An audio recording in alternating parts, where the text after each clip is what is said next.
കുറിച്ചാണ് ഇന്നലത്തെയും അതായിരുന്നു. പിന്നെ ഗ്രാജുവലി നമ്മൾ മറ്റേ ഒരു ലെവലിലോട്ട് പോയി. അപ്പോ ഇത് ഇന്നും അതിനെക്കുറിച്ച് അധികം ഉണ്ടാകുന്ന വേറെ ചില പിന്നെ മനസ്സിലുണ്ടാകുന്ന ചില കോംപ്ലക്സിറ്റീസിനെ കുറിച്ചാണ് ഇതിനകത്ത് പറയുന്നത്.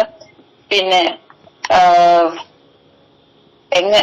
ആദ്യത്തെ പാരഗ്രാഫില് എങ്ങനെയാണ് സോഴ്സ് ഓഫ് ദറ്റ് അഭിലാഷം എങ്ങനെ ഉണ്ടാവുന്നതെന്ന് ഉള്ള കാര്യമാണ് പറയുന്നത്.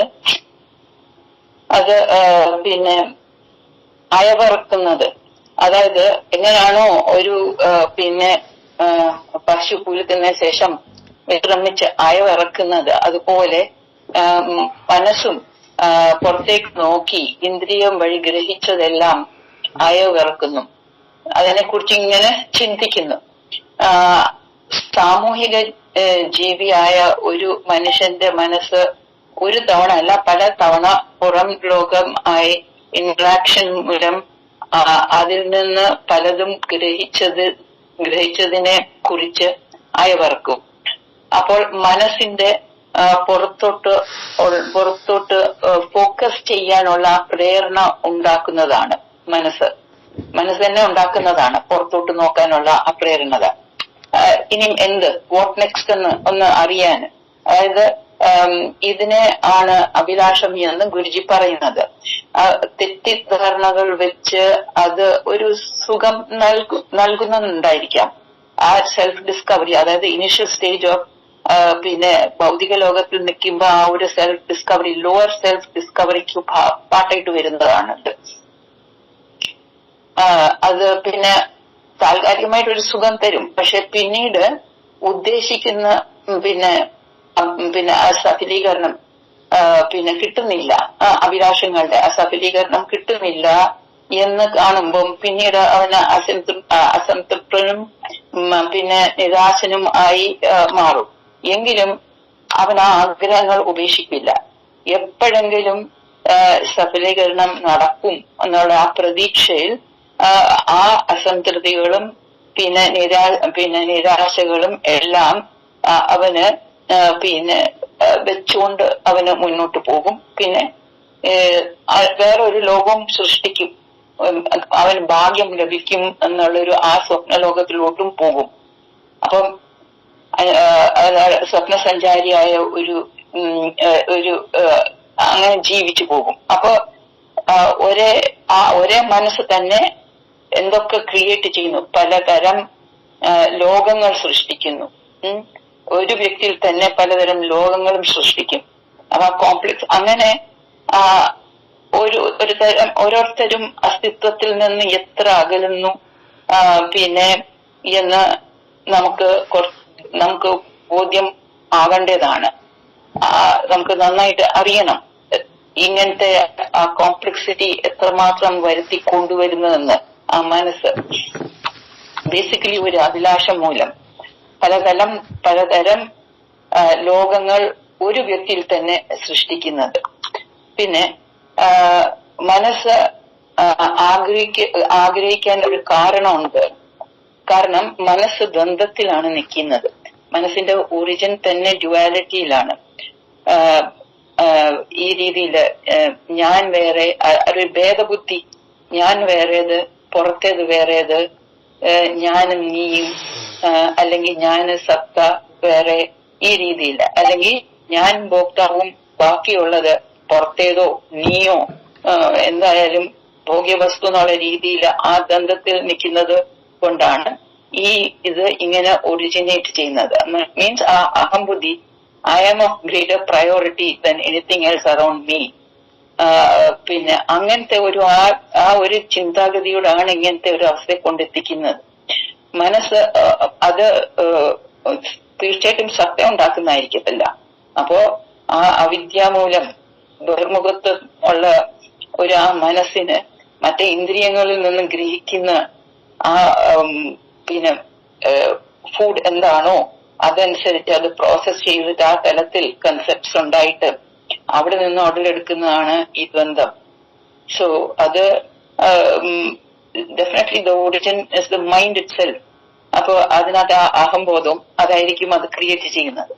പിന്നെ ഇത് ഇതിന്റെ ആ കോംപ്ലക്സിറ്റി ഗുരുജിയും പിന്നെ ആ കുട്ടിയുടെ ഉദാഹരണം എടുത്ത് പറഞ്ഞിട്ട് പിന്നെ നക്ഷത്രങ്ങളെ കണ്ട് കുട്ടിയുടെ ഉദാഹരണം എടുത്ത് നന്നായിട്ട് പിന്നെ ഡിസ്ക്രൈബ് ചെയ്യുന്നുണ്ട്.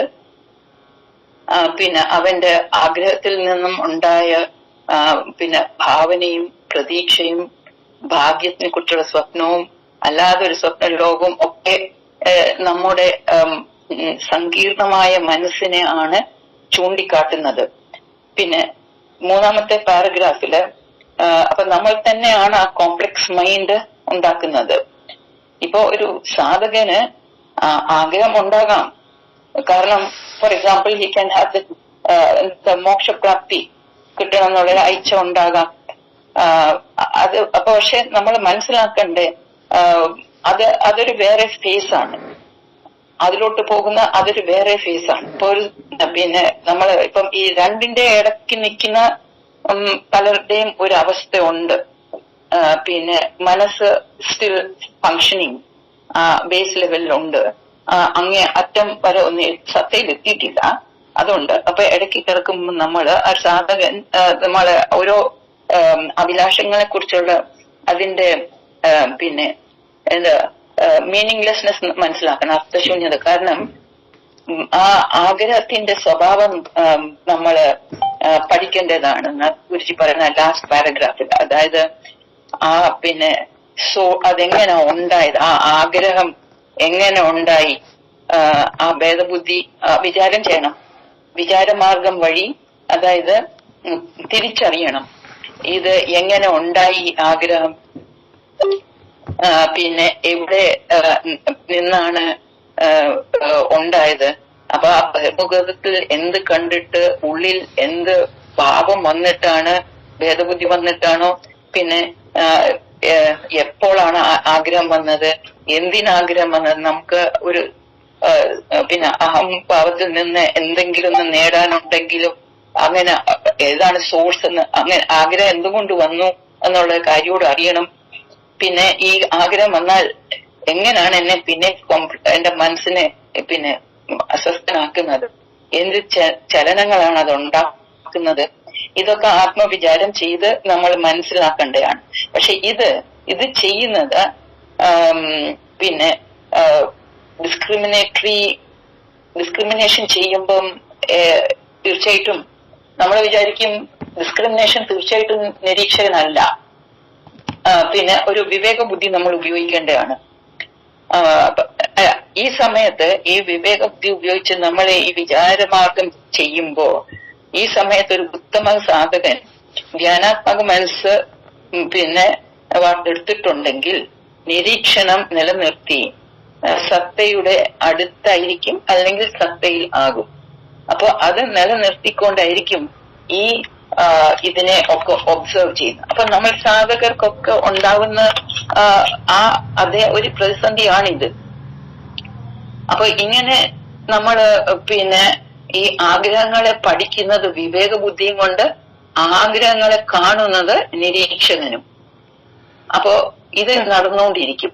പക്ഷെ സപ്പോസ് ആരെങ്കിലും പറഞ്ഞു, ഇതിനൊന്നും എനിക്കിതൊന്നും ചിന്തിക്കാൻ പറ്റുന്നില്ല. ശരിയാ, നിരീക്ഷകനാണോ ചെയ്യുന്നത്, വിവേക ബുദ്ധിയാണോ ചെയ്യുന്നത്, അതൊന്നും പിന്നെ കോംപ്ലക്സിറ്റി ആയിട്ട് ചിന്തിച്ചാൽ എന്നിട്ട് അത് ഇതിനൊന്നും എനിക്കിതൊന്നും ചിന്തിക്കാൻ പറ്റുന്നില്ല, വിവേചിച്ച് അറിയാൻ പറ്റുന്നില്ല, നിരീക്ഷിക്കാന് സമയമില്ല എന്ന് പറഞ്ഞാൽ നമ്മള് വി ആർ മൂവിങ് അവേ, എതിർ ദിശയിൽ സത്തയിൽ നിന്ന് നമ്മൾ അകന്ന് പോവുകയാണ്, ഓപ്പോസിറ്റ് ഡയറക്ഷൻ, മനോതലത്തിന്റെ പിടിയിലോട്ട് പിന്നെ സഞ്ചരിക്കുക. അപ്പൊ അതുകൊണ്ട് കുറച്ച് ജാഗ്രത അവസ്ഥയിൽ എപ്പോഴും നിൽക്കേണ്ടതാണ് നമ്മള്.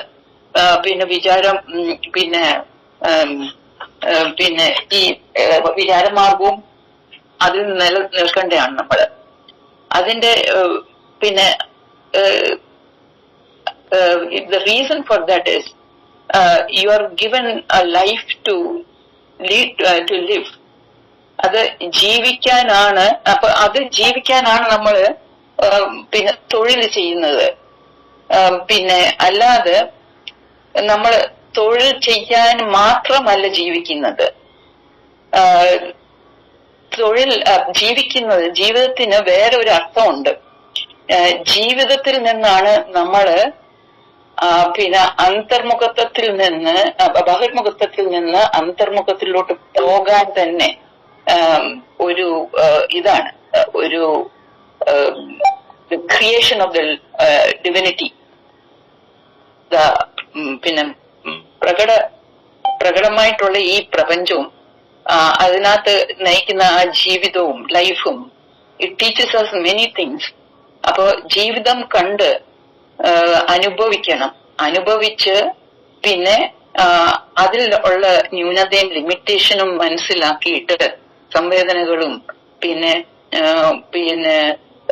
കണ്ടീഷൻഡ് ഹാപ്പിനെസ്സും ഇതെല്ലാം അനുഭവിച്ച് വാസനാക്ഷയവും നടന്ന് അങ്ങനെ അതെല്ലാം നടത്തിയിട്ട് പിന്നെ ജീവിതം അറിയണം. അനുഭവിച്ചറിഞ്ഞാലേ ഉള്ളൂ പിന്നെ നമുക്ക് കൂടുതൽ അതിനാണ് കൂടുതൽ പ്രാധാന്യം. അവിടെ നമ്മൾ ആ ലൈഫിൽ നിന്ന് പഠിക്കേണ്ടതാണ് ചില കാര്യങ്ങൾ. Life is not just given for you to make it more complicated with your mind. There is a purpose. You have to go beyond that എന്താണ് ഈ this life in the manifested form. ആ manifestation അപ്പുറം പോകേണ്ടതാണ്. What is not manifested അതിലോട്ട് പോകണം. അപ്പൊ സത്യക്ക് പിന്നെ അതിന്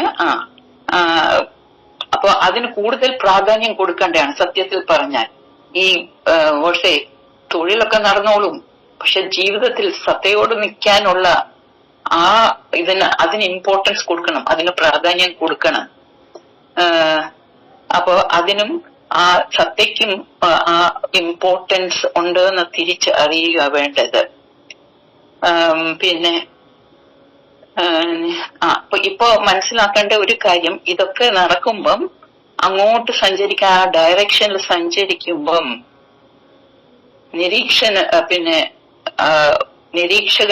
നിരീക്ഷകനും അവിടെ ഉണ്ട്, അതിനും പ്രാധാന്യം കൊടുക്കണം.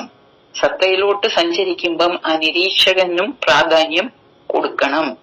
ലൈഫിൽ ജീവിച്ചു പോകുമ്പം നല്ല ബോധപൂർവവും എല്ലാം അനുഭവിച്ചറിഞ്ഞ് ലൈഫിനെ അനുഭവിച്ചറിഞ്ഞാലേ ഉള്ളൂ പിന്നെ അങ്ങോട്ട് പോകാൻ പറ്റുന്നത്, സത്തയിലോട്ട് എത്താൻ പറ്റുന്നത്. അതിന് ആ നിരീക്ഷകൻ അവിടെ സദാ അവിടെ നിൽക്കുന്നുണ്ട്. നമ്മള് പിന്നെ ആ നിരീക്ഷകനെ നന്നായിട്ട് അതിനകത്ത് ആക്ടിവേറ്റ് ചെയ്ത് നിർത്താന് ഗുരു തന്നിരിക്കുന്ന ആ നിർദ്ദേശപ്രകാരം നമ്മൾ മുന്നോട്ട് പോയി നമ്മുടെ സാധനയും റെഗുലറായിട്ട് ചെയ്ത് പോവുകയാണെങ്കിൽ ഈ ഡിഫിക്കൽട്ടി എല്ലാം നമുക്ക് കുറച്ചൊക്കെ മാറിക്കിട്ടും. അത്രയും പറഞ്ഞ് ഞാൻ നിർത്തുന്നു. ഹരി ഓം.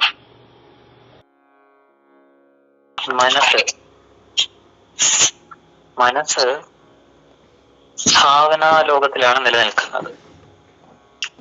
ഭാവനകൾക്ക് കാരണമോ വാസനകളും. ഒരു സാധകന്റെ ഒരു വ്യത്യാസം സാധാരണ ആൾക്കാരിൽ നിന്നും സാധകനെ എന്താണ് വ്യത്യാസപ്പെടുത്തുന്നത് വെച്ചാൽ, സാധകൻ മനസ്സിന്റെ ഈ ഭാവനാ ലോകത്തെ തിരിച്ചറിയുന്നു എന്നതാണ്. ഇതിൽ നിന്നും പുറത്തു കടക്കണമെന്ന് ആഗ്രഹിക്കുകയും ചെയ്യുന്നുണ്ട്. അതിനാണ് അവൻ നിരീക്ഷണം ചെയ്യുന്നത്. ഇപ്പം ശ്രീരാമകൃഷ്ണ പരമഹംസര് പറയും പോലെ കയ്യിൽ എണ്ണ തേച്ച് ചക്ക മുറിക്കൂ എന്ന് പറയുന്നില്ലേ, അതുപോലെയാണ് നമ്മൾ ചെയ്യാൻ ശ്രമിക്കുന്നത്. പക്ഷെ നമ്മുടെ മനസ്സിന്റെ ഒട്ടൽ അത്ര പെട്ടെന്നൊന്നും മാറില്ല. അതാണ് ഈ സാധകൻ നേരിടുന്ന പ്രശ്നവും. വിട്ട് കളയാൻ മനസ്സ് സമ്മതിക്കില്ല. അപ്പൊ നമ്മളിൽ ഒരു തൃപ്തി ഇല്ലാത്ത പോലെ തോന്നും നമുക്ക്. നമ്മൾ ചെയ്യുന്നതൊന്നും നമ്മുടെ ജീവിതത്തോട് തന്നെ ഒരു തൃപ്തി ഇല്ലാത്ത ഒരവസ്ഥ വരും. എല്ലാ സാധകരും അത് നേരിട്ടിട്ടുണ്ടാവണം. ഒരു ഡ്രൈനെസ് ഫീൽ ചെയ്യും. പിടിവിടാതെ സാധന ചെയ്യാൻ ശ്രമിക്കും. അപ്പം മനസ്സെന്ത് ചെയ്യും? ഒരു സംഘർഷാവസ്ഥ സൃഷ്ടിക്കും. അത് വാസനകൾക്ക് പുറകെ പോവും. സാധകം വീണ്ടും വിഷമി. എന്നാലും മനസ്സിന്റെ പിടിവിടില്ല. അതായത് കയ്യിൽ എണ്ണ തേക്കില്ല, എണ്ണ തേക്കാൻ മടിക്കും, പിടി വിട്ടുപോയാലോ എന്ന് വിചാരിച്ചിട്ട്. അപ്പം ഈ എക്സ്പെക്ടേഷൻസ് ആണ് നമ്മളെ മനസ്സിന്റെ പിടി വിടുന്നതിൽ നിന്നും പിന്തിരിപ്പിക്കുന്നത്. മനസ്സിന് നിലനിൽക്കാൻ പ്രതീക്ഷകൾ കൂടിയേ തീരും. ആഗ്രഹങ്ങളും പ്രതീക്ഷകളും ഇതെല്ലാം കൂടിയേ തീരൂ. അതാണ് മനസ്സിനെ മുന്നോട്ട് നയിക്കുന്നത്. മനസ്സിന്റെ ഒരു മൂവിങ് ഫോഴ്സ് ആണ് ഈ പ്രതീക്ഷകൾ എന്ന് പറയാം. അപ്പം എന്റെ എക്സ്പീരിയൻസ് പറയുകയാണെങ്കിൽ, നമ്മള് ഭാവനാ ലോകത്തിൽ ജീവിച്ച ഒരു വ്യക്തിയാണ്. അത് ചിലപ്പോ ഒരു ഒരു ഇൻഫീരിയോറിറ്റി കോംപ്ലക്സ് ഉള്ളത് കൊണ്ടാവാം, എനിക്ക് കഴിവില്ല എന്ന് ഒരു ഇൻഫീരിയോറിറ്റി കോംപ്ലക്സ് ഉള്ളത് കൊണ്ടാവാം ഈ ഭാവനാ ലോകത്തിൽ എന്നെ ഒരു വേറൊരു രീതിയിൽ പ്രൊജക്ട് ചെയ്യാൻ ശ്രമിച്ചത്. അപ്പം ആ ഭാവനാ ലോകത്തിൽ ജീവിക്കുമ്പോൾ ഞാൻ ഹാപ്പിയാണ്. അപ്പൊ അങ്ങനെ ജീവിച്ചുകൊണ്ടിരുന്ന സമയത്താണ് അദൂജിയെ പരിചയപ്പെടുന്നത്. പരിചയപ്പെട്ടതിന് ശേഷം 2010 ഗൾഫിലേക്ക് പോകാൻ അവസരം ലഭിക്കുന്നു. അപ്പോ ഈ ഭാവനാ ലോകത്തിലായതുകൊണ്ട് ഗൾഫ് എന്ന് പറയുന്നതായിക്കോട്ടെ, എന്റെ ലൈഫ് എന്ന് പറയുന്നതായിക്കോട്ടെ, ഒരു വല്ലാത്തൊരു ലോകമായിരുന്നു. ഒരു ഒരു മിഥ്യാബോധത്തിലാണ്, ഒരു തെറ്റിദ്ധാരണകളുടെ പുറത്താണ് എല്ലാം കണ്ടുകൊണ്ടിരുന്നത്. അപ്പൊ സ്വാഭാവികമായിട്ടും ഗൾഫ് എന്ന് കേൾക്കുമ്പോൾ നമ്മൾ മനസ്സിലാക്കിയ ഒരു ഗൾഫ് ഉണ്ടല്ലോ, ഒരു ഹൈ എൻഡ് രീതിയിലുള്ള എല്ലാ സുഖ സൗകര്യങ്ങളും, മനസ്സിന് ഇഷ്ടപ്പെടുന്ന രീതിയിലുള്ള എല്ലാം തൃപ്തിയും തരുന്ന രീതിയിലുള്ള ഒരു ഗൾഫുണ്ട് മനസ്സില്, എന്റെ മനസ്സിൽ. ആ എക്സ്പെക്ടേഷൻസിൽ ഏറെ കാര്യങ്ങൾ ഞാൻ ചെയ്യും. എനിക്ക് തിരിച്ചു വന്ന് അവിടെ കാശുണ്ടാക്കി തിരിച്ചു വന്ന് നല്ല രീതിയിൽ എല്ലാവരും അംഗീകരിക്കുന്ന രീതിയിൽ ഒരു ഹൈ സ്റ്റാറ്റസിൽ സാധാരണ ഒരു വ്യക്തി കാണുന്ന ആ ഒരു ഭാവനാ ലോകമുണ്ടല്ലോ, അതിൽ ജീവിക്കണം എന്നെല്ലാം ചിന്തിച്ചാണ്, ആ ഒരു ഭാവന സൃഷ്ടിച്ചിട്ടാണ് ഗൾഫിലോട്ട് പോകുന്നത്. അപ്പം എന്റെ അച്ഛനും അമ്മയ്ക്കും, എന്റെ മകൻ കാശുകാരനായി, 4 ആളോട് ഇങ്ങനെ പറയാമല്ലോ, അപ്പൊ എനിക്കും ഒരു ഗെറ്റപ്പ് കിട്ടും, ഞാനും ഒരു ഇതാവും, അങ്ങനെയൊക്കെ ചിന്തിച്ചാണ് പോകുന്നത്. എന്നാൽ അവിടെ ചെന്ന് ഇറങ്ങി കാല് കുത്തുന്ന നിമിഷം ആ പ്രതീക്ഷകളെല്ലാം തകിടം മറിയുകയാണ്. ഞാൻ എക്സ്പെക്ട് ചെയ്ത ഗൾഫ് അല്ല ഞാൻ കാണുന്നത്. ഒരു മരുഭൂമിക്ക് നടുവിൽ ഒരു ചെറിയൊരു ടെന്റിന്റെ അകത്ത് നിൽക്കുന്നു, ജോലി കിട്ടുന്ന ഒരു, എന്താണ് ഞാൻ എക്സ്പെക്ട് ചെയ്യുന്ന ഒരു വലിയൊരു കമ്പനി, ആ ഒരു നല്ലൊരു പൊസിഷൻ, അതിൽ നിന്നും എല്ലാം വിപരീതമായിട്ടുള്ള ഒരു സ്ഥലത്താണ് ഞാൻ പോയി ഇറങ്ങുന്നത്. അപ്പോഴേ അവിടെ എന്ത് പറ്റി, എന്റെ ഭാവനകൾ, മനസ്സിന്റെ ഭാവനകളെല്ലാം തകിടം മറിഞ്ഞു. പിന്നെ എന്താണ് എന്ന് മനസ്സിങ്ങനെ ചിന്തിക്കുകയാണ്. പിന്നീട് മുന്നോട്ട് പോകുമ്പോഴാണ് യഥാർത്ഥത്തിൽ ഞാൻ പലപ്പോഴും നമ്മുടെ സത്സംഗങ്ങളിൽ പറയാറുള്ളത്, ഒരു ഒന്ന് തിരിച്ചറിവ് ലഭിക്കുകയോ അല്ലെങ്കിൽ ഒരു ടേണിംഗ് പോയിന്റ് സംഭവിക്കുന്നത് ഗൾഫിൽ നിന്നാണ് പറഞ്ഞിട്ടുണ്ട്. അവിടുത്തെ ജീവിതമാണ് എന്നെ ഒന്ന് മാറി ചിന്തിക്കാൻ വേണ്ടി പ്രേരിപ്പിച്ചത്. ഒരു വഴിത്തിരിവ് അവിടെയായിരുന്നു. അത് അനുഭവിപ്പിക്കാൻ വേണ്ടിയിട്ടാണ് അദൂജി എന്നെ അങ്ങോട്ട് അയച്ചത് എന്ന് ഞാൻ ഇപ്പോഴും ഈ നിമിഷത്തിൽ വിശ്വസിക്കുന്നത് കൊണ്ടാണ്.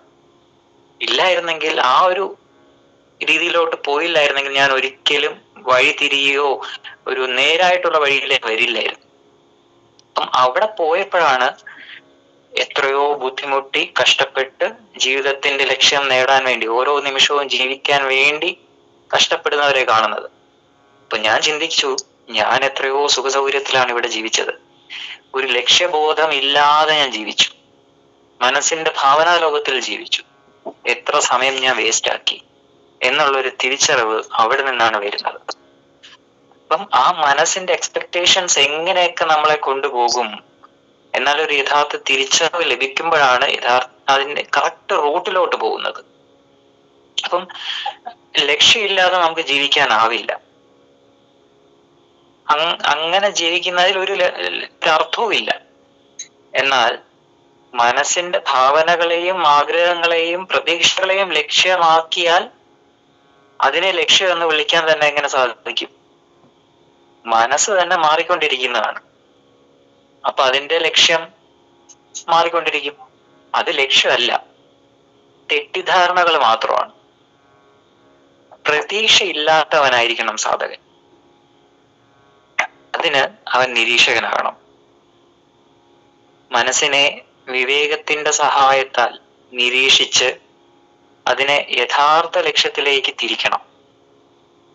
അപ്പോഴാണ് ഒരു സാധകൻ സ്വാതന്ത്ര്യത്തോടെ ജീവിക്കുന്നത്. ഹരി ഓം, ഹരി ഓം, ഹരി ഓം. ഹരി ഓം. ഇന്നത്തെ വൃത്തത്തിലെ ശൂന്യതയില് ആദ്യത്തെ രണ്ട് പാരഗ്രാഫിൽ പറയുന്നത് നമ്മളൊക്കെ ജീവിതത്തിൽ അനുഭവിക്കുന്ന കാര്യങ്ങൾ തന്നെയാണ്. സ്വാമിയമ്മ അതിനെ കുറിച്ച് വിശദമായി പറഞ്ഞു. ബാലിജി സ്വന്തം എക്സ്പീരിയൻസിന്റെ ബേസിൽ പറഞ്ഞു. പക്ഷെ എനിക്ക് തോന്നുന്നു നമ്മളെല്ലാവരും, ഈ ലോകത്തുള്ള എല്ലാവരും ഇത്തരം ആഗ്രഹങ്ങളും പ്രതീക്ഷകളും അതുപോലെ തന്നെ സ്വപ്നങ്ങളും ഒക്കെ കൊണ്ട് തന്നെയാണ് പോകുന്നത് മുന്നോട്ട്. എന്ത് തന്നെയായാലും ഈ പിടിവിടാൻ നമുക്ക് ബുദ്ധിമുട്ടാണ്. പക്ഷേ അതിന്റെ ആ ഒരു അപകടം മനസ്സിലാക്കി തരുന്നത് ഒരു ഗുരുവിനെ ലഭിക്കുമ്പോഴാണ്. അല്ലെങ്കിൽ നമ്മൾ അതിനോടൊപ്പം ഒഴുകി പോകും. അപ്പൊ ഇവിടെ ഇത്തവണ പ്രത്യേകിച്ചും ഇതില് ഊന്നി പറയുന്നത് ഈ ആഗ്രഹങ്ങള് ഉണ്ടാകുന്ന ബുദ്ധിമുട്ടുകളും അത് നമ്മളെ എങ്ങനെ സാധന ജീവിതത്തില് പ്രതികൂലമായി ബാധിക്കുന്നു എന്നുള്ളതും വളരെ വ്യക്തമായിട്ട് ആ രണ്ട് പാരഗ്രാഫിൽ പറഞ്ഞതുകൊണ്ട് ഞാനത് റിപ്പീറ്റ് ചെയ്യുന്നില്ല. കാരണം നമ്മളെല്ലാവരും അനുഭവിച്ച കാര്യങ്ങൾ തന്നെയാണ്. ഇതുപോലെ പല അനുഭവങ്ങളും പല പ്രതീക്ഷകളൊക്കെ തകിടം മറിയുകയും പിന്നെ ചിലതൊക്കെ കിട്ടുന്നുള്ള സ്വപ്നവും ഭാവനയും ഇതൊക്കെ കൊണ്ട് തന്നെയാണ് മുന്നോട്ട് പോയത്. പക്ഷെ ഇവിടെ മൂന്നാമത്തെ പാരഗ്രാഫില് ഗുരുജി പ്രത്യേകം പറയുന്ന ആഗ്രഹങ്ങളെ അടിച്ചമർത്തരുത്, പക്ഷെ അതിന്റെ അർത്ഥശൂന്യതയെ അറിയാൻ ശ്രമിക്കാമെന്ന് പറയുന്നു. അപ്പൊ അതൊരു പ്രധാന പോയിന്റ് ആയിട്ട് നമുക്ക് മനസ്സിലാക്കുന്നുണ്ട്. അതായത് എങ്ങനെ, എവിടെ, എപ്പോൾ, എന്തിന് എന്നെല്ലാം ആഗ്രഹം പൂർത്തീകരിച്ചാലും ഇല്ലെങ്കിലും നമ്മളിൽ ഉണ്ടാകുന്ന ചലനങ്ങൾ. അപ്പൊ ഈ ആഗ്രഹങ്ങൾ വരുമ്പോൾ നമ്മൾ ഒരിക്കലും അതിനെ ഈ രീതിയിൽ വിശകലനം ചെയ്യാറും ഇല്ല. നമ്മൾ അതിനെ പൂർത്തീകരിക്കാൻ ശ്രമിക്കുകയാണ്. പക്ഷെ അതിന്റെ അർത്ഥശൂന്യതയെ അറിയാൻ നമ്മൾ ശ്രമിക്കണം. അപ്പോഴാണ് എനിക്കൊരു പെട്ടെന്നൊരു ഉദാഹരണം വന്നത്. നമ്മൾ സാധാരണ എല്ലാവർക്കും ആഗ്രഹങ്ങളുണ്ട്. അപ്പൊ ഇവിടെ ഒരു നാട്ടില് ഒരു ഹൗസിംഗ് കോളനി, അവിടെ സാധാരണക്കാരായ, അധികം വലിയ റിച്ച് അല്ല, സാധാരണക്കാരായ ജനങ്ങളാണ് അവിടെ താമസിക്കുന്നത്. അവർക്കൊക്കെ വാഹനങ്ങളൊക്കെ ഉണ്ട്, സാധാരണ വാഹനങ്ങൾ. അപ്പൊ ഒരാൾക്ക് തോന്നി ഒരു പുതിയ ഏറ്റവും വില പിടിച്ച ഒരു കാറ് എനിക്ക് വാങ്ങണം, എന്നാൽ എന്നെ എല്ലാവരും ശ്രദ്ധിക്കും, എന്നെ കുറിച്ച് എല്ലാവർക്കും നല്ല മതിപ്പുണ്ടാകും. അപ്പൊ അയാൾക്കത് ആ ഒരു ആഗ്രഹം മനസ്സിൽ വന്നപ്പോൾ അയാൾ അതിനെ കുറിച്ച് ചിന്തിച്ചു. അയാളിൽ കാശൊന്നുമില്ല, പക്ഷെ അയാൾ ബാങ്ക് ലോണും വസ്തുവൊക്കെ പണയപ്പെടുത്തി ഒരു വലിയ വിലപിടിപ്പുള്ള ഒരു കാറ് വാങ്ങി. അത് കണ്ടപ്പോ എല്ലാവരും അയാളെ അഭിനന്ദിക്കാറുണ്ട്. അയാള് ഇത്രയും നല്ല വലിയ സമ്പന്നനാണെന്ന് ഉള്ള ഒരു വിലയിരുത്തൽ നടത്തി. അത് അയാൾക്കൊരു സംതൃപ്തി നൽകി. എല്ലാവരും അയാളെ ബഹുമാനത്തോടെ നോക്കുന്നു. അങ്ങനെ അയാളുടെ ആഗ്രഹം പൂർത്തീകരിക്കുന്ന ആയിട്ട് അയാൾക്ക് തോന്നി. പക്ഷെ എന്ത് സംഭവിച്ചു? ഒരു 3 ദിവസം അങ്ങനെ പോയി. അയാൾ വളരെ സന്തോഷത്തിൽ കഴിഞ്ഞു. 4-ാമത്തെ ദിവസം അയാൾ നോക്കുമ്പോഴ് അയാളെ മുന്നിലുള്ള 2 വീട്ടുകളിൽ അതിനേക്കാൾ വില കൂടിയ 2 കാറുകൾ. അപ്പൊ അവരെല്ലാം അതുവരെ ഇയാളെ പുകഴ്ത്തുകയും അയാളെ അഭിനന്ദിക്കുകയും അയാളെ ബഹുമാനിക്കുകയും ചെയ്തവരൊക്കെ ആ മറ്റു 2 വീട്ടുകാരെ പുകഴ്ത്തി പറയാൻ തുടങ്ങി. അപ്പൊ ഇയാളുടെ ആഗ്രഹവും ആ സംതൃപ്തിയും സന്തോഷവും ഒക്കെ ആ 3 ദിവസത്തേക്ക് മാത്രമായിട്ട് ഒതുങ്ങി. അപ്പൊ എന്തുകൊണ്ടാണ് അയാൾക്ക് അങ്ങനെ ഒരു ആഗ്രഹം വന്നത്? നമ്മൾ അത് പഠിക്കാനാണ് ഗുരുജി പറയുന്നത്. അതായത് ആഗ്രഹത്തിന്റെ അർത്ഥശൂന്യതയെ വിവേകബുദ്ധിയോടുകൂടി അത് അനലൈസ് ചെയ്യണം.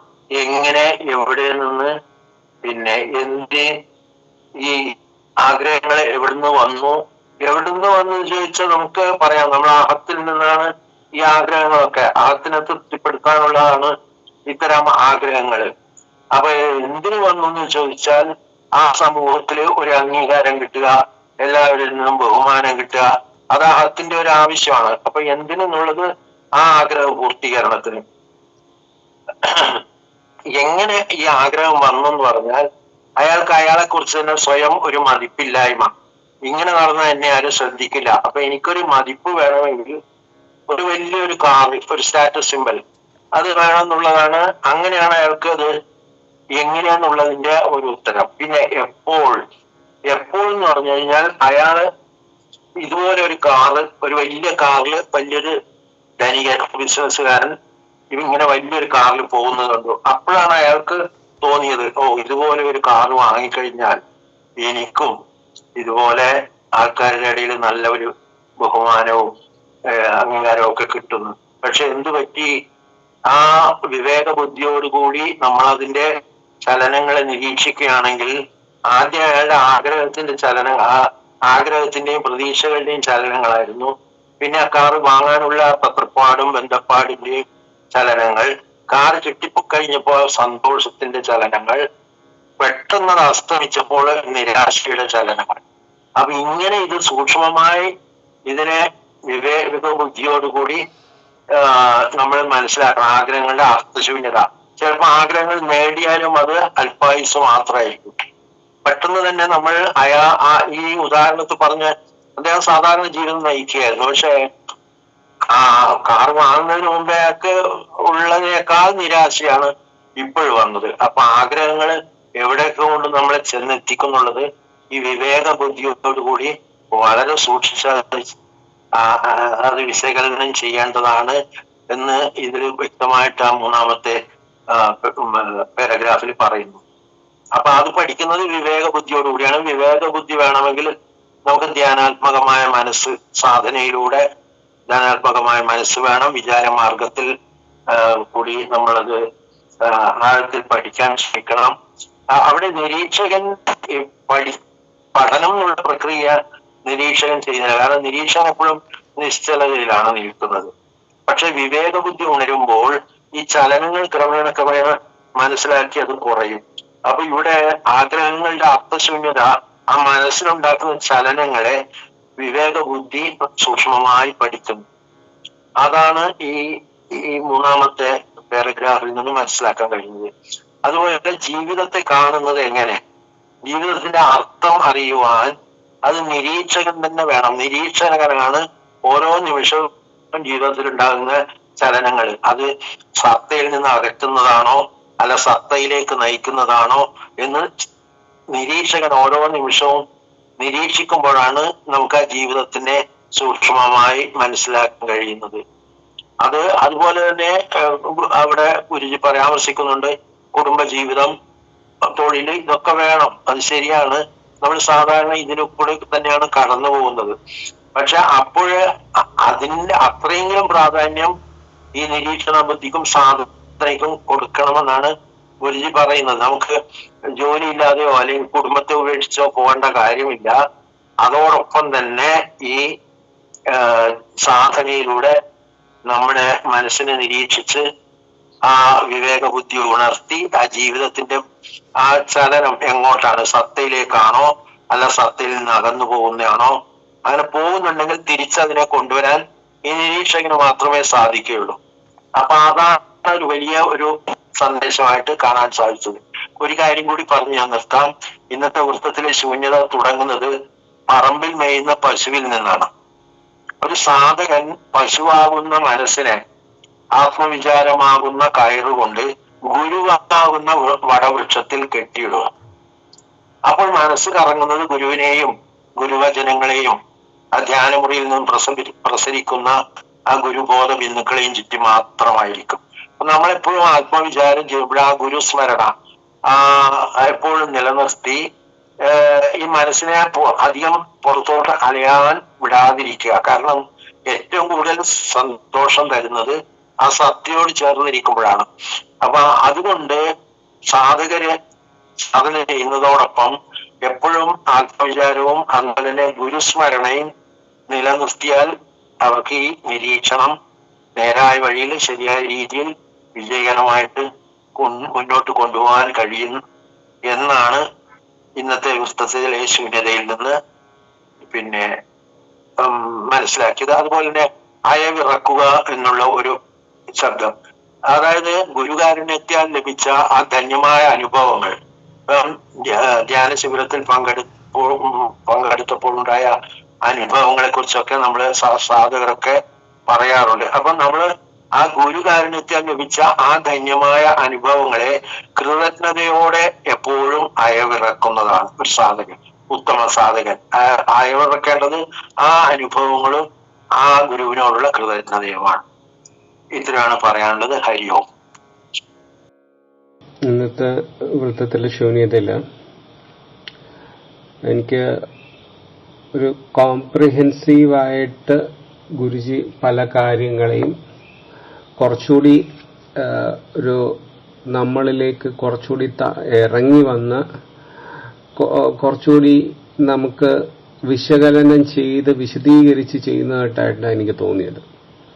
ഇതില് പലപ്പോഴും നമ്മൾ ചർച്ച ചെയ്തപ്പോഴത്തേക്ക് കൂടുതലും ഗുരുജി ആ നിരീക്ഷകനിലാണ് ഗുരുജി എപ്പോഴും എംഫസൈസ് ചെയ്തിട്ട് പോയിട്ടുള്ളത്. കാരണം നിരീക്ഷകൻ ആ സത്തയുമായി ചേർന്നിരിക്കുന്നു എന്ന് പറഞ്ഞിട്ടുണ്ട്. എന്നാൽ വിചാരങ്ങളെല്ലാം ഒടുങ്ങണം, കത്തിച്ചാമ്പലാകണം എന്നും പലയിടത്തും പറയുന്നുണ്ട്. പിന്നെ ചിലപ്പോഴൊക്കെ നമ്മൾ ചർച്ച ചെയ്തപ്പോഴത്തേക്ക് ഒരു പ്രാവശ്യം നന്ദന് ആ എഫേർട്ടിനെ കുറിച്ച് എംഫസൈസ് ചെയ്ത് പറയുന്നുണ്ടായിരുന്നു. അപ്പം നമ്മൾ അതിനെക്കുറിച്ച് പറഞ്ഞത് എഫേർട്ടിന്റെ ആവശ്യമുണ്ടോ, ഇത് നാച്ചുറലി ഹാപ്പനിങ് അല്ലേ? അപ്പം ഈ പറയുന്ന പലതിന്റെയും ഒരു ഉത്തരമായിട്ടാണ് എനിക്ക് ഇന്നത്തെ തോന്നിയത്. കാരണം ആ വിവേക ബുദ്ധിയുടെ പ്രാധാന്യം, അതേസമയം ആ നിരീക്ഷകൻ എപ്പോഴാണ് അവിടെ വരുന്നത്, ഇതെല്ലാം ഇത് നമുക്ക് നോക്കിയാൽ വ്യക്തമായി മനസ്സിലാവും. അപ്പം ഒരു സാധാരണ ഒരു വ്യക്തിയെ സംബന്ധിച്ചിടത്തോളം, ഇപ്പൊ എന്റെ ഒരു കേസ് എടുക്കുവാണെങ്കിൽ തന്നെ ഈ പശു തന്നെയാണ്, ഇതേ കണക്ക് എപ്പോഴും പുറത്തേക്ക് തന്നെയാണ് എന്റെ കണ്ണുകൾ പോയിട്ടുള്ളത്. പുറത്തെ കാഴ്ചകൾ തന്നെയാണ് എപ്പോഴും എന്നെ അങ്ങോട്ട് വലിച്ച് പോയിക്കൊണ്ടിരിക്കുക. എനിക്ക് ഒരിക്കലും അകത്തേക്ക് പോകാൻ പറ്റിയിട്ടുണ്ടായിരുന്നില്ല. അപ്പം അത് തന്നെയാണ് നമ്മുടെ മിക്കവരുടെയും അവസ്ഥ. ആ പുറത്ത് ആ കാഴ്ചകൾ കണ്ട് ആ ഇന്ദ്രിയങ്ങൾ അങ്ങ് അഴിച്ചു വിടുകയാണ്. ഇത് അഴിച്ചു വിടുന്നത് മാത്രമാണോ? തിരിച്ചു വന്ന് അതിനെക്കുറിച്ച് തന്നെ അയവിറക്കുകയാണ്. സംതൃപ്തി കിട്ടി, എനിക്ക് അല്പം കൂടി സംതൃപ്തി വേണം.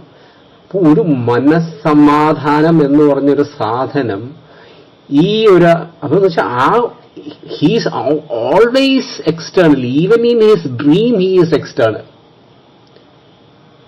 അത് മാത്രമേ ആ ജീവിതത്തിൽ ഉള്ളൂ. അപ്പം ഇതാണ് ചുരുക്കി പറഞ്ഞ ഒരു മനുഷ്യ ജീവിതം. ആ ജീവിതം, ആ ജീവന് എന്താണ്, ആ സത്തയെക്കുറിച്ച്, ആ ജീവനെക്കുറിച്ച് അവൻ ചിന്തിക്കുന്നില്ല. ആ ജീവിതം എന്താണെന്ന് പോലും അവൻ ചിന്തിക്കുന്നില്ല. എന്തൊക്കെയോ അവൻ ചെയ്യുന്നു, ആ മനസ്സിന്റെ പറയപ്പെടും. അപ്പം ഇത് കാണുക മാത്രമല്ല, അയവിറക്കുകയും അവ ചെയ്യുകയാണ്. അപ്പം അവിടെയാണ് ഗുരുജി ആദ്യം പറയുന്നത് ആ വിവേക ബുദ്ധിയാണ്.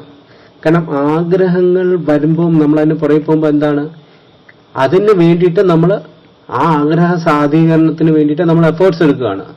V are taking lot of stress and strain upon ourselves. അതിന് വേണ്ടിയിട്ട് പലതും ചെയ്യുന്നു. അതിന് നമ്മൾ എന്ത് നീച പ്രവൃത്തിയും ചെയ്യാൻ നമ്മൾ തയ്യാറാവും. അവിടെ കരുണ, കാരുണ്യം എന്നൊക്കെ പറയുന്നതൊക്കെ തച്ചുടയ്ക്കപ്പെടുന്നു. സ്വാർത്ഥ താല്പര്യം മാത്രം. കാരണം ഭോക്താവ്, ബാക്കിയെല്ലാം ഭോഗവസ്തു.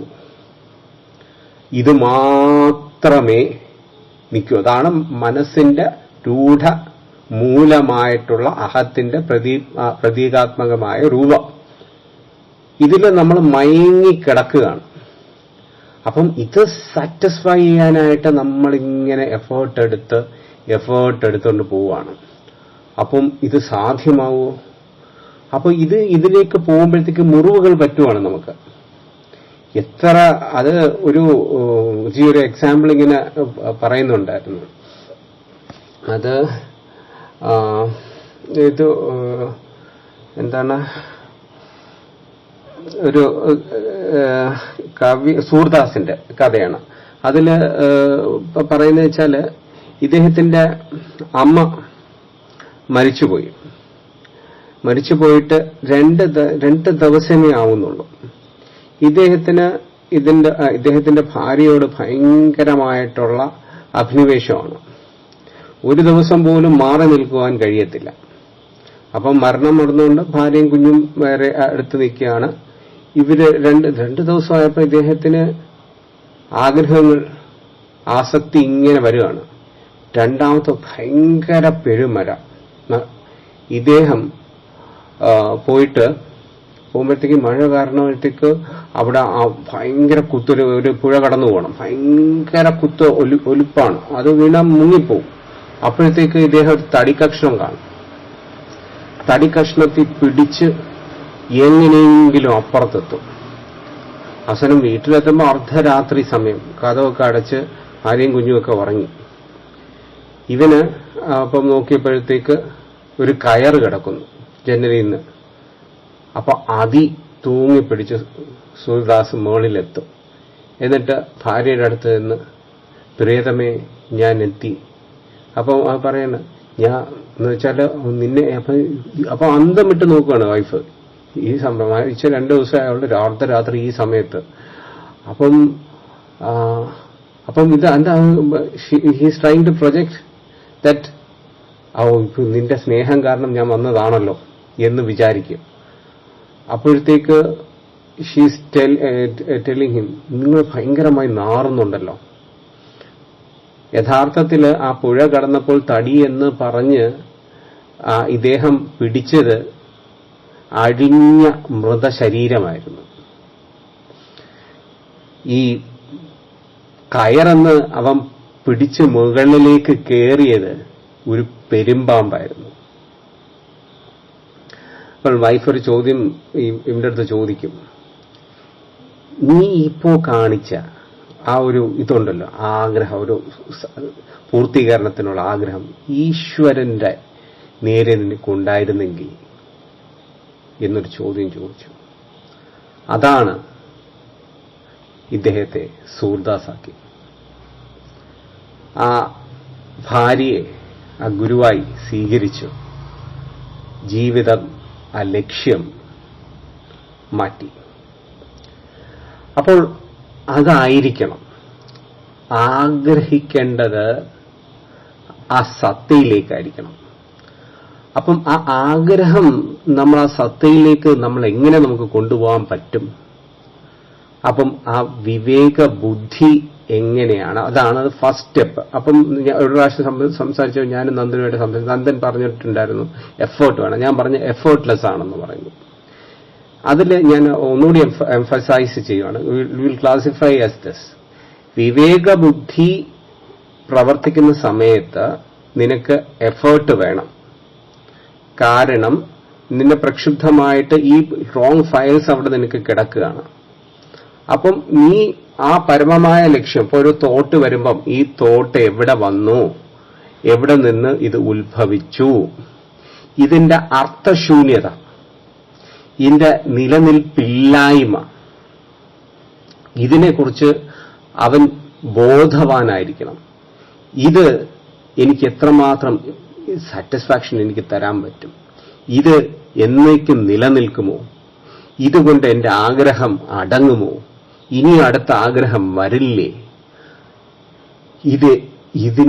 ഇതിന്റെ പുറകിൽ ഞാൻ പോയാൽ എനിക്ക് എന്തൊക്കെ അനുഭവിക്കേണ്ടി വരും, what is the cause of this, ഇതെവിടെ നിന്ന് വന്നു, ഇതെവിടെ എന്നെ കൊണ്ടുപോകും, എന്നാൽ ഞാൻ എവിടെയാണ് ഞാൻ എത്തേണ്ടത്. ഇത് അവനില് ആ വിവേക ബുദ്ധിയുടെ അവിടെ എഫേർട്ടുണ്ട്.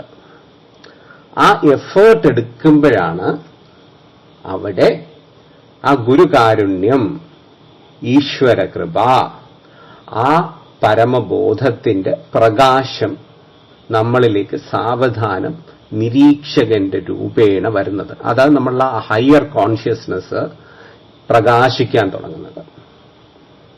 അത് നമുക്ക് വളരെ എവിഡന്റ് ആവും. ആ ഹയർ കോൺഷ്യസ് പ്രകാശിക്കുമ്പോൾ അവിടെ വിവേചിച്ചറിയുന്നതൊന്നുമില്ല. It takes care of us by it self. അവിടെ നമ്മൾ ആരോപണമോ വിവേചനമോ ബുദ്ധിയുടെ ഇതൊന്നുമില്ല. You would be in a state of peace, bliss, whatever it is. നിങ്ങൾ ഒന്നിനെ അത് എങ്ങനെയാണ് ഗുരുവ പറഞ്ഞിരിക്കുന്ന കണക്ക് ആ നക്ഷത്രങ്ങളെ അവിടെ പഠിക്കേണ്ട ആവശ്യമില്ല. Just you would be seeing thing as it is. കാരണം അവിടെ ഗുഡില്ല, ബാഡില്ല, ഒന്നും. കാരണം you are not there to differentiate things. You are that. അതൊരു അവസ്ഥയാണ്. അത് അനുഭവ തലത്തിൽ മാത്രം ആ ഗുരുകൃപയാൽ നമുക്ക് കിട്ടുന്ന ഒരു ബ്ലിസ്ഫുൾ സ്റ്റേറ്റ് ആണത്. അത് ആ സത്തയോട് ചേർന്നിരിക്കുന്ന ഒരവസ്ഥയാണ്. അപ്പൊ അതിന്റെ ഗ്ലിംസസ് ആയിരിക്കണം നമുക്കൊക്കെ. ആ ഗ്ലിംസസ് ഇടയ്ക്കൊക്കെ ആ ബോധപ്രാപ്തന്റെ കൂടെ നമുക്ക് നടക്കുവാനുള്ളൊരു ജീവിത ഭാഗ്യം കിട്ടിയത് കൊണ്ടാണ് നമുക്ക് ലക്ഷ്യബോധമെങ്കിലും അല്പം ഉണ്ടെന്ന് നമുക്ക് ചിന്തിക്കാനെങ്കിലും കഴിയാൻ പോകുന്നത്. ബാക്കിയൊന്നും ആരുടെയും കുറ്റമല്ല. കാരണം ഇറ്റ് ഇസ് സോ പവർഫുൾ. കാരണം മായാലോകം എന്ന് പറയുന്നത് ചെറിയൊരു സംഭവമല്ല. But we are all blessed children of that god and he are showering us on us lot of love. So അത് നമ്മൾ ഹൃദയത്തോടെ അതിന് നന്ദി പറയുക. അതിനോട് നമ്മൾ ഒരുമിച്ച് വിടരുത്. ആ സത്യയെ നമ്മൾ മുറുകെ പിടിച്ച് ആത്മവിചാരം നമ്മൾ നിത്യവും അനുനിമിഷം ചെയ്ത് സാവധാനം അതിലേക്ക് നമ്മളെ അങ്ങ് വിട്ടുകൊടുക്കുക. ആ വിടുതൽ നമ്മൾ ഓരോരുത്തരിലേക്കും സംഭവിക്കട്ടെ. അങ്ങനെ ആ ജീവിതത്തിന്റെ രഹസ്യങ്ങൾക്കപ്പുറം ആ ജീവന്റെ പരമാത്മ രഹസ്യത്തിലേക്ക് നമുക്ക് ഓരോരുത്തർക്കും സഞ്ചരിച്ച് ആ ആത്മപദത്തിലേക്ക് ഗുരുവിനോടൊപ്പം നമുക്ക് സഞ്ചരിക്കുവാൻ കഴിയട്ടെ. ഹരി ഓം. ഓം ശ്രീ ഗുരുഭ്യോ. ഓം ശ്രീ ഗുരുഭ്യോ നമഃ. ഹരി ഓം. സത്യത്തില് ഈ ഡിസ്കഷൻ ഗ്രൂപ്പില് ഗുരുജി തന്ന ആ അറിവ് യഥാർത്ഥത്തില് അയവിറക്കിക്കൊണ്ടാണ് നമ്മൾ ആ യാഥാർത്ഥ്യ ബോധത്തിൽ തന്നെ നിന്നുകൊണ്ടാണ് ഞാൻ തുടങ്ങുന്നത്. ആദ്യം ഒരു കഥയിലൂടെ ഗുരുജി പറഞ്ഞൊരു കഥ പറയാം. ഒരു ഗുരുകുലത്തില് 2 ശിഷ്യന്മാർ അഭ്യസിച്ചിരുന്നു. അപ്പോൾ പാഠ്യപദ്ധതിയൊക്കെ ഏകദേശം കംപ്ലീറ്റ് ആയി. എന്നാലും ഗുരുവിന് ഇവരിത് എത്രത്തോളം അവഗാഹം നേടി എന്നുള്ള ഒരു പരീക്ഷ നടത്താൻ വേണ്ടി ഒരു ദിവസം രാവിലെ എഴുന്നേറ്റ് പറഞ്ഞ് നിങ്ങളെ 2 ഡയറക്ഷനിലേക്ക് അയക്കുകയാണ്. അപ്പോൾ ഒരു ഒറ്റമുണ്ടും ഒരു പാത്രവും മാത്രമേ അവർക്ക് കൊടുത്തിട്ടുണ്ടായിരുന്നു. പോയി ധ്യാനം പരിശീലിച്ചത് പറഞ്ഞു. ഇത്ര മണിക്കൂർ നിങ്ങൾ ധ്യാനം പരിശീലിക്കണം, അതിനുശേഷം മാത്രമേ മറ്റു കാര്യങ്ങളിലേക്ക് ഏർപ്പെടാൻ പാടുള്ളൂ എന്നൊക്കെ പറഞ്ഞ് ഓരോ നിബന്ധനകളും പറഞ്ഞു. ഇത്ര ഏകദേശം 1.5 വർഷം ഒരു ടാർഗറ്റ് ഇട്ടിട്ട് ഇവർ പറഞ്ഞ് 2 ഡയറക്ഷനിലേക്ക് വിടുന്നു. ഇപ്പൊ 2 പേരും വളരെ ഗുരുവിന്റെ അനുഗ്രഹ ആശീസ്സുകളൊക്കെ വാങ്ങി പോയി. അപ്പൊ 2 പേരും 2 ഇടത്ത് കുടില് കെട്ടി താമസം തുടങ്ങി. അപ്പോള് വനപ്രദേശമാണ്. പലതരത്തിലുള്ള വന്യജീവികളുടെയും ചെറിയ ക്ഷുദ്രജീവികളുടെയും എല്ലാം സാന്നിധ്യമുണ്ട്. അപ്പോൾ ഒരു ഒറ്റമുണ്ട് മാത്രമേ ഉള്ളൂ. അപ്പൊ ഈ ഒറ്റമുണ്ട് വൈകുന്നേരം കഴുകിയിട്ടിട്ട് വേണം കിടന്നുറങ്ങിയിട്ട് വേണം പിറ്റേ ദിവസം രാവിലെ എടുത്തു കൊടുക്കാൻ. അപ്പം ഇങ്ങനെ നനച്ചിട്ട് കഴിയുമ്പം പിറ്റേ ദിവസം രാവിലെ എഴുന്നേൽക്കുമ്പോൾ 2 പേരും കണ്ടത് എലി ഇങ്ങനെ കരളാൻ തുടങ്ങി ആ വസ്ത്ര. അപ്പം 1.5 കൊല്ലം ഈ വസ്ത്രമേ ഉപയോഗിക്കാൻ പാടുള്ളൂ. അപ്പൊ ഇതിനെ ഇങ്ങനെ പോയി കഴിഞ്ഞാൽ എന്ത് ചെയ്യും? ഒരു വ്യക്തി അതിനെപ്പറ്റി കൂലങ്കുഷമായി ചിന്തിക്കാൻ പോകില്ല. എന്താ സംഭവിക്കുന്നത് സംഭവിക്കട്ടെ. എന്നാൽ മറ്റൊരു കൂടെ ഉണ്ടായ മറ്റേ ആ ഒരു ശിഷ്യന് അങ്ങനെ ചിന്തിച്ചില്ല. അതിന് ചിന്തിച്ചു ഇതിനൊരു മാർഗം ഉണ്ടാക്കുള്ളൂ, എന്റെ ധ്യാനവും എല്ലാം മുടങ്ങും. അപ്പം ഒരു പൂച്ചയെ വളർത്താൻ തീരുമാനിച്ചു. പൂച്ചയെ വളർത്താൻ അപ്പൊ ആശ്രമത്തിൽ കിട്ടുന്ന ഫുഡൊന്നും അതിന് പറ്റില്ല. അപ്പൊ നോണം അല്ലെങ്കിൽ അറ്റ്ലീസ്റ്റ് പാലെങ്കിലും കൊടുത്ത് വളർത്തണമല്ലോ. അപ്പം അങ്ങനെ ചിന്തിച്ചപ്പം പൂച്ചയ്ക്ക് പാല് കൊടുത്ത് വളർത്തണം, അത് അത്യാവശ്യമാണ്. ആ ജീവിയെ ഉപദ്രവിച്ചുകൂടാ. അപ്പോൾ ഒരു പശുവിനെ വാങ്ങി. പശുവിനെ പിന്നീട് നോക്കാൻ ഒരു സ്ത്രീയെ, അപ്പൊ സ്ത്രീ ഒരു വേലക്കാരിയെ നിർത്തി. പിന്നെ ആ വേലക്കാരിയിൽ അനുരക്തയായി അതിൽ നിന്ന് മക്കൾ ജനിച്ചു. അങ്ങനെ വലിയൊരു സാമ്രാജ്യം തന്നെ അയാൾ കെട്ടിപ്പടുത്തു. എന്നാൽ ഇപ്പോഴത്തെ ഒരു വ്യക്തിക്ക് നാണം മറയ്ക്കാനുള്ള അല്പവസ്ത്രധാരിയായി അയാൾ നിൽക്കുന്നു. 1.5 വർഷമൊക്കെ കഴിയുമ്പോൾ ഗുരു ഇങ്ങനെ പ്രതീക്ഷിച്ച് നിൽക്കുകയാണ്. അപ്പോൾ വളരെ നാണത്തോടുകൂടി, അല്ലെങ്കിൽ നാണം എന്ന് ഇവിടെ പറയുന്ന വസ്ത്രം ഇല്ല എന്നുള്ള അവസ്ഥയുള്ളൂ, പക്ഷെ അദ്ദേഹം വളരെ ദിവ്യനായ ഒരു വ്യക്തിയായിട്ട് ഒരു ശിഷ്യൻ വന്നെത്തുന്നു. മറ്റൊരു ശിഷ്യൻ എന്താണ് ആവാല വൃദ്ധജനങ്ങളോടുകൂടി കടന്നു വരുന്നു.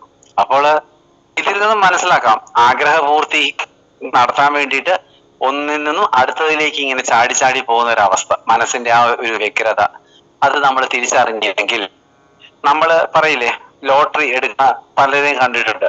ചില ദിവസം രാവിലെ ഒരു നമ്പർ മനസ്സിൽ കാണും, ഈ നമ്പർ കിട്ടുന്നിടം വരെ അവർ യാത്ര ചെയ്യുമെന്നൊക്കെ പറഞ്ഞ് കേട്ടിട്ടുണ്ട്. എന്തുകൊണ്ട് ഇങ്ങനെ ചെയ്യുന്നു? ആ ലക്ഷ്യം സാക്ഷാത്കരിക്കാൻ വേണ്ടി. പക്ഷെ പലപ്പോഴും ടിക്കറ്റ് അടിക്കണമെന്നില്ല, നിരാശയിലായിരിക്കും പോകുന്നത്. അപ്പൊ ഇവിടെ നിന്ന് നമുക്ക് മനസ്സിലാക്കേണ്ട ഒരു കാര്യം, നിരാശയിലും ആശ ജനിക്കും വീണ്ടും എന്നുള്ളതാണ്. അപ്പൊ നമ്മളിത് ഇതിൽ നിന്നൊക്കെ മനസ്സിലാക്കാറുള്ളതെന്ന് വെച്ചാൽ, നമുക്ക് ജീവിതം പഠിച്ചിട്ട് ജീവിക്കാൻ പറ്റില്ല, ജീവിതം പഠിച്ചു തന്നെ ജീവിക്കാൻ പറ്റുള്ളൂ. അപ്പോൾ ഇതിൽ നിന്നും ഈ ഇങ്ങനെ ഒരു സാധാരണ വ്യക്തിയായാലും സാധകനായാലും ഉണ്ടാകുന്ന ഒരു അവസ്ഥ എന്ന് വെച്ചാൽ, അവന്റെ മുന്നോട്ടുള്ള ജീവിതത്തിൽ പല ഘടകങ്ങളും അവനെ ആകർഷിക്കുകയും അവന് ഒട്ടലുണ്ടാകുകയും അതുമായിട്ട് ചേർന്ന് നിൽക്കാൻ ചിലത് പൂർത്തീകരിക്കും. എന്നാൽ ഈ പൂർത്തീകരിക്കുന്ന നിലനിർത്താൻ, അപ്പൊ ആ ഷഡ്വൈരികളുടെ ആ ഒരു എക്സ്റ്റൻഷൻ കറക്റ്റായിട്ട് ഇവിടെ കുറിച്ച് പറഞ്ഞു പോകുന്നുണ്ട് ശരിക്കും. കാരണം ആ ആഗ്രഹം നിലനിർത്തണം, ആ നിലനിർത്തിയ ആഗ്രഹം വീണ്ടും അതിനേക്കാൾ ഉന്നതിയിലേക്ക് എത്താൻ ശ്രമം നടത്തുന്നു. അതിനുവേണ്ടി മതം, മാത്സര്യം എന്നൊക്കെ പറഞ്ഞ ആ അവസ്ഥയിലൂടെയൊക്കെ ഒരു സാധകനും കടന്നു പോയേക്കാം. കാരണം നമ്മൾ പറയും ഭൗതികതയിലാണ് ഏറ്റവും കൂടുതൽ ചതിക്കുഴികളുള്ളത്. എന്നാൽ ആത്മീയത ഫോളോ ചെയ്യുന്നവർക്കും ഇതേ അവസ്ഥ ഉണ്ടാവാം. കാരണം ശരിയായ ഗൈഡൻസ്, ഗുരുവിന്റെ ഗൈഡൻസ് അവൻ ആത്മാർത്ഥതയോടുകൂടി പാലിച്ച് മുന്നോട്ട് പോകാൻ സാധിച്ചില്ലെങ്കിൽ അവനും വീഴ്ച വരും. കണ്ടിട്ട് ചില സ്ഥിതികളിലൂടെയൊക്കെ ഓരോരുത്തര് പിന്നെ അടുത്ത ബോർഡ് വെച്ചങ്ങ് തുടങ്ങുകയാണ് ആധ്യാത്മികതയുടെ പരിവേഷമിട്ട്. അവിടെയൊക്കെ ചെന്ന് താൻ നശിക്കുക മാത്രമല്ല, മറ്റുള്ളവരെ കൂടെ നശിപ്പിക്കുന്ന ഒരു പ്രൊസീജിയറാണ്. അപ്പൊ ഇതൊക്കെയാണ് നമുക്കിതെല്ലാം കണ്ടും കേട്ടും പോകാൻ സാധിക്കണം. നമ്മളെല്ലാത്തിനെയും അറിയണം, അറിയാതിരിക്കാൻ പാടില്ല. എന്നെ ഇത് ബാധിക്കുന്നു, എന്നെ സ്പർശിക്കുന്നില്ല എന്നൊക്കെ പറഞ്ഞ് മാറി നിൽക്കാൻ സാധിക്കില്ല. എല്ലാത്തിനെയും കണ്ടറിവും കേട്ടറിവും. കാരണം നമുക്ക് തന്നിരിക്കുന്ന ഇന്ദ്രിയങ്ങൾ അങ്ങനെയാണ്, എല്ലാത്തിനെയും കണ്ട്. കാരണം ബാഹ്യവശത്തേക്കാണ് എല്ലാം സ്ഫുരിച്ച് നിൽക്കുന്നത്. കാരണം ഉള്ളിൽ ഈ ബാഹ്യമായ സെൻസ് ഓർഗാൻസ് ആണ് എന്ത് ചെയ്യുന്നത്, എല്ലാ കാഴ്ചകളും വിസ്മയങ്ങളും എല്ലാം ഉള്ളിലേക്ക് കൊണ്ടെത്തിക്കുന്നത്. അപ്പോൾ ഇത് തടയപ്പെടാൻ, മനസ്സിനെ നിരീക്ഷിക്കാൻ, അല്ലെങ്കിൽ മനസ്സിനെ അതിന് കടിഞ്ഞാണിടാൻ കഴിയുന്ന ഒരു ആന്തരിക ഘടന നമ്മൾ ഉണ്ടാക്കിയെടുക്കാത്തിടത്തോളം കാലം പോയ വഴിക്ക് പോകേണ്ടി വരും, എവിടെയെങ്കിലും ചെന്ന് ഇടിച്ചു നിൽക്കും. അതാണ് സംഭവിക്കുന്നത്. അപ്പൊ യഥാർത്ഥത്തിൽ നമ്മൾ മനസ്സിലാക്കേണ്ടത് ഇത്രയേ ഉള്ളൂ, നമ്മള് ഏതിനെയാണ് പിടിക്കേണ്ടതെന്നുള്ളതിനെ. കാരണം നമ്മൾ ശരിയാണ്, നമുക്ക് വീഴ്ചകൾ ഉണ്ടാവാം, അല്ലെങ്കിൽ നമ്മുടെ മുന്നോട്ടുള്ള ജീവിതത്തിലൊക്കെ പലതിനെയും പിടിക്കും, പലതിൽ നിന്നും വേദന കിട്ടും. അപ്പോൾ ഇതിൽ നിന്നൊക്കെ ഓരോ പാഠങ്ങൾ ഉൾക്കൊള്ളാൻ തയ്യാറാവണം. അതാണ് ഗുരുജിയുടെ ഒരു ചിന്തയാണ് ഞാൻ പറഞ്ഞത്. ജീവിച്ചിട്ട് പഠിക്കാൻ പറ്റത്തില്ല, പഠിച്ചിട്ട് ജീവിക്കാൻ പറ്റില്ല. ആ ജീവിതം പഠിച്ചു തന്നെ ജീവിക്കാൻ പറ്റുള്ളൂ. എന്താണോ നമ്മൾ ഓരോ വീഴ്ചയിൽ നിന്നും, അല്ലെ ഓരോ കയറ്റത്തിൽ നിന്നും ഇറക്കത്തിൽ നിന്നും എന്തൊക്കെ പഠിച്ചു, എന്തൊക്കെ സ്വായത്തമാക്കി എന്നതിനെ ആശ്രയിച്ച് തന്നെയാണ് ഇരിക്കുന്നത്. അപ്പൊ ഇവിടെ പറയുന്ന ചിലർ കണ്ടില്ലേ, ആ ഗുരുജി തന്നെ പറയുന്നുണ്ട്, ജീവിക്കാൻ വേണ്ടി ജോലി ചെയ്യുന്നവരുണ്ട്, ജോലി ചെയ്യാൻ വേണ്ടി ജീവിക്കുന്നവരുണ്ട്. അപ്പൊ ഇതിന്റെ അർത്ഥം എന്താണ്? ഇവര് വെറുതെ ജീവിച്ചു മരിക്കുന്നു. അങ്ങനെയുള്ള ജീവിതമല്ല നമ്മുടേതെന്ന് ആണ് ഗുരുജി അത് മനസ്സിലാക്കി തരുന്നത്. കാരണം നീ അറിയേണ്ടതിനെ അറിയണം. നിന്നില് മനസ്സ് രണ്ടായി പ്രവർത്തിക്കുന്നുണ്ട്. നിനക്ക് ആഗ്രഹങ്ങളുടെ പിന്നാലെ പോകുന്ന ഒരു മനസ്സുണ്ട്, എന്നാൽ ആഗ്രഹങ്ങളെ നിയന്ത്രിക്കാൻ കഴിയുന്ന ഒരു നിരീക്ഷകൻ. നമുക്കിപ്പം തുടക്കക്കാർക്ക് ഇതൊന്നും പറ്റിയെന്ന് വരില്ല. പക്ഷെ നമുക്ക് 2 പ്രാവശ്യം ഒരു കാര്യം ചെയ്യുന്നതിന് മുമ്പ് 2 പ്രാവശ്യം ചിന്തിക്കാൻ സാധിക്കും. ആ ചിന്തയിൽ നിന്ന് ക്രമേണ നിരീക്ഷകൻ നമ്മളെ ഉണർത്തും. അപ്പൊ ഒരു വട്ടം ഞാൻ ഗുരുജിയോട് ചോദിച്ചു, ഗുരുജി നിരീക്ഷകൻ എപ്പോഴാണ് നമുക്ക് പ്രത്യക്ഷപ്പെടുന്നത്? ഇപ്പൊ ഒരു കുഞ്ഞ് ജനിക്കുന്ന ഘട്ടം മുതലേ ഉണ്ടോ എന്നൊരു ചോദ്യം ചോദിച്ചു. അപ്പോൾ ഗുരുജി പറഞ്ഞതാ, നിരീക്ഷകൻ സദാ ഉണ്ട്. അത് കുഞ്ഞായാലും വാർദ്ധക്യ അവസ്ഥയിലും ഏതവസ്ഥയിലും നിരീക്ഷകനുണ്ട്. അപ്പോൾ എങ്ങനെ നമ്മൾ അതിനെ എടുക്കുന്നു, നമ്മൾ എങ്ങനെ അതിനെ ശ്രദ്ധിക്കുന്നു എന്നതിനെ ആശ്രയിച്ചിരിക്കും. കാരണം മനസ്സ് മറച്ചുകൊണ്ടുള്ള നിരീക്ഷണമാണ്, മനസ്സിന്റെ മേലങ്കി ഇട്ടുകൊണ്ടുള്ള നിരീക്ഷണമാണെങ്കിൽ അത് പ്രശ്നങ്ങളിലേക്കേ ചെന്നെത്തിക്കുകയുള്ളൂ. എന്നാൽ കീറി മുറിച്ച, അല്ലെങ്കിൽ ഇതിനെ വ്യക്തമായും വ്യതിരിക്തമായിട്ടും മനസ്സിലാക്കാൻ നമുക്ക് സാധിച്ചാൽ, നമ്മുടെ ചിന്തകളിൽ നിന്നാണ് ആഗ്രഹങ്ങൾ ഫോം ചെയ്യുന്നത്. അപ്പൊ ആഗ്രഹങ്ങളെയും ചിന്തകളെയും തമ്മിൽ വേർതിരിക്കാൻ നമുക്ക് സാധിക്കാം. സാധിക്കണം. അത് ഒരു സാധകനെ സംബന്ധിച്ചോളം അവൻ വളരെ ശ്രദ്ധാപൂർവം ചെയ്യേണ്ട ഒരു കാര്യമാണ്. എപ്രകാരമാണോ ചിന്തകളെയും ആ ആഗ്രഹങ്ങളെയും, കാരണം ചിന്തകളിൽ നിന്നാണ് ആഗ്രഹങ്ങൾ മുളപൊട്ടുന്നത്. അപ്പോൾ ചിന്തകളെ നിയന്ത്രിക്കാൻ കഴിഞ്ഞാൽ ആഗ്രഹങ്ങൾ എങ്ങനെ കടന്നു വരും, ഇതിനെപ്പറ്റി നമ്മൾ ചിന്തിക്കേണ്ടതുണ്ട്. അപ്പോൾ ഈ ചിന്തകളെ നിരീക്ഷിക്കുമ്പോൾ ആ നിരീക്ഷകൻ ഷാർപ്പായിക്കൊണ്ടിരിക്കും. അപ്പൊ ഇതൊക്കെ നമ്മൾ സാധന ചെയ്യുന്നു എന്ന് പറഞ്ഞിട്ട് കാര്യമില്ല. സാധനയിലൂടെ അറിയേണ്ട കാര്യങ്ങളാണ്. നമ്മൾ ഇതെല്ലാം മനസ്സിലാക്കി, കാരണം വീണാലേ എഴുന്നേക്കാൻ സാധിക്കുള്ളൂ, വീണ് കിടന്നാൽ അവിടെ കിടക്കാവുന്നതേ ഉള്ളൂ. അപ്പോൾ ഇവിടെ നമ്മൾ ചിന്തിക്കേണ്ടത് ഇതിനെല്ലാം ദ്യോതിപ്പിക്കാൻ നമുക്ക് ആ ഗുരുബോധ ബന്ധുക്കൾ നമ്മളെ സഹായിക്കും. കാരണം എപ്രകാരമാണോ നമ്മൾ മുന്നോട്ട് നമ്മുടെ ജീവിതം നയിച്ചു പോകുന്നത്, അല്ലെങ്കിൽ ആ സ്വാർത്ഥ ലോകത്തൂടെ നമ്മൾ ജീവിച്ചു പോകുമ്പോൾ അതിന്റെ നിരർത്ഥകത മനസ്സിലാക്കി നമുക്ക് മുന്നോട്ട് പോകാൻ സാധിക്കുന്ന രീതിയിൽ ആ ഗുരുബോധ ബന്ധുക്കൾ നമ്മളിലേക്ക് എത്തിച്ചാൽ നമുക്കത് തീർച്ചയായിട്ടും അത് നമുക്ക് അതിജീവിച്ച് മുന്നോട്ട് പോകാൻ സാധിക്കും. ഹരി ഓം. ഓം ശ്രീ ഗുരുഭ്യോ നമഃ.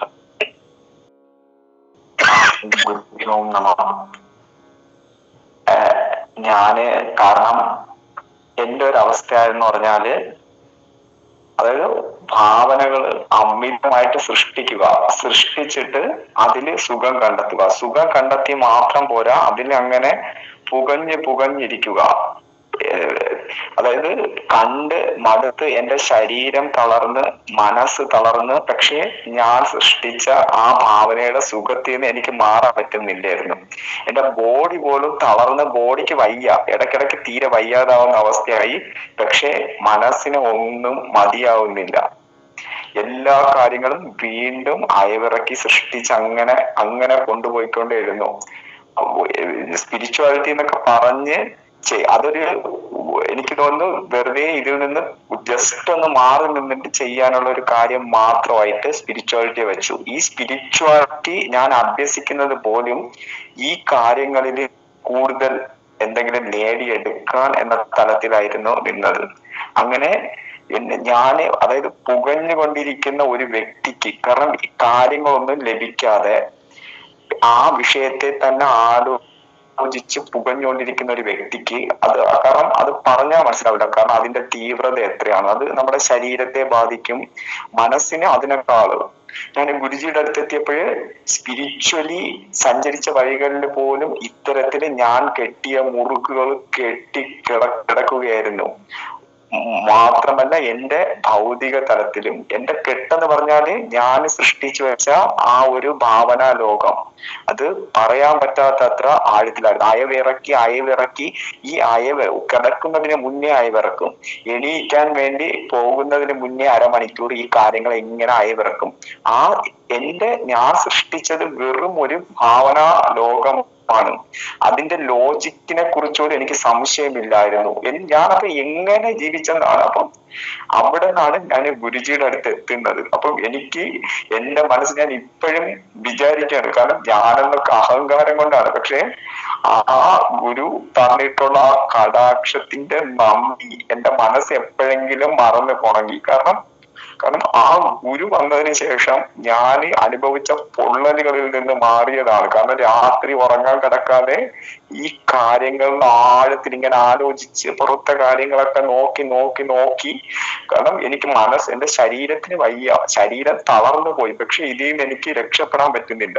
പക്ഷെ എന്റെ ഗുരുജി എത്തിക്കഴിഞ്ഞപ്പോഴ് ഞാൻ അറിയാതെ ഇന്നിപ്പൊ ഞാൻ നിൽക്കുന്നതാണ്. കാരണം എന്റെ എത്രയോ പൊള്ളലുകളുള്ള ശീലങ്ങൾ ഞാൻ പോലും അറിയാതെ എന്നിൽ നിന്ന് അടർന്നു പോയി. അത് ഞാൻ അത്ഭുതപ്പെട്ടാണ്. കാരണം എനിക്കതിൽ ഒരു റോളും ഉണ്ടാവും, എനിക്ക് തന്നെ അറിയില്ല. എന്നാൽ എത്രമാത്രം ആ ഒരു അനുഗ്രഹം പ്രവഹിക്കുകയാണെന്ന്. അപ്പം അത് നിരീക്ഷകൻ എന്നിത് ഉണർന്ന് അത് എനിക്ക് അറിയില്ല. അത് എങ്ങനെയാണ്, കാരണം ആ ഒരു അനുഗ്രഹത്തിലൂടെ ഇതാണ്. കാരണം എനിക്ക് ഇത്രത്തോളം ആഴത്തില് ഇവിടെ മഹാസാധകര് സംസാരിച്ച ആ ആഴത്തില് എനിക്ക് എത്തിയിട്ടില്ല. പക്ഷെ തുടക്കക്കാരൻ എന്ന നിലയില് എന്റെ പല കാര്യങ്ങളും, എന്റെ ആ പൊള്ളലുകള്, എന്റെ എല്ലാ മെറ്റീരിയലിസ്റ്റിക്കും സ്പിരിച്വലുമായിട്ടുള്ള പല ഡീപ്പർ പൊള്ളലുകളും ഞാൻ അറിയാതെ തന്നെ എന്നിൽ നിന്ന് മാറിപ്പോയിട്ടുണ്ട്. ഗുരുജി ആ ഒരു ബ്ലെസ്സിങ് മാത്രം. അപ്പം ആ തുടക്കം മാത്രമാണ്. അതിന്റെ ആഴങ്ങളിലേക്ക് എനിക്ക് പ്രവേശിക്കാൻ എനിക്ക് അറിയില്ല. ഹരി ഓം.